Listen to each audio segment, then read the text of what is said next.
Jim, I think it's really interesting you said to be long on food. Yeah, well, those work. Oh, okay, so that's Kellogg's. That's Procter & Kellogg's Gamble, reported a Pepsi. great quarter, so Kellogg's is great. Pepsi reported a great quarter. Again, I think that I feel compelled to say to people, look, the 50% of the market's awful. Mm-hmm. I'm not backing away from that. I mean, my best call this week has been to short JP Morgan.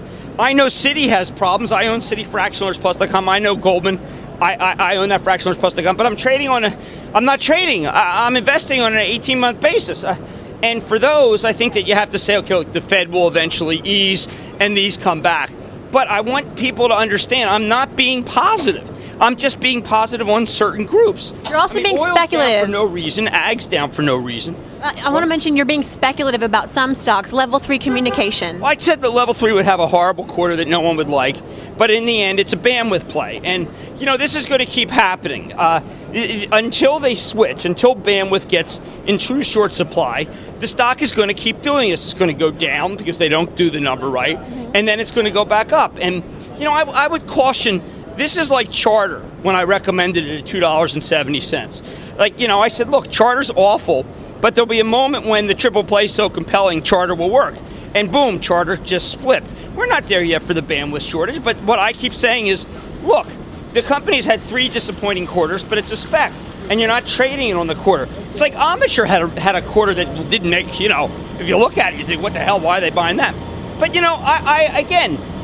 I said that LVLT would have a bad quarter, and you got to be, you could expect it to trade down, and then it did. So then you could very easily say, well, then why are you saying buy it? And the answer is, well, I'm saying buy it because I have a longer-term view. But the short-term view about 50% of this market is horrible. Can I get your take on oil? ExxonMobil down a little bit today. Well, Exxon didn't do the number. So, I like oil, so why not go after the ones that did do the numbers? So you buy Conoco. Okay. I mean, Conoco did great. Schlumberger, the big driller, is really good. I also love the fact that natural gas is so low that I feel like that a lot of the risk is taken out. And so I've been buying XTO on the way down, which is a classic one.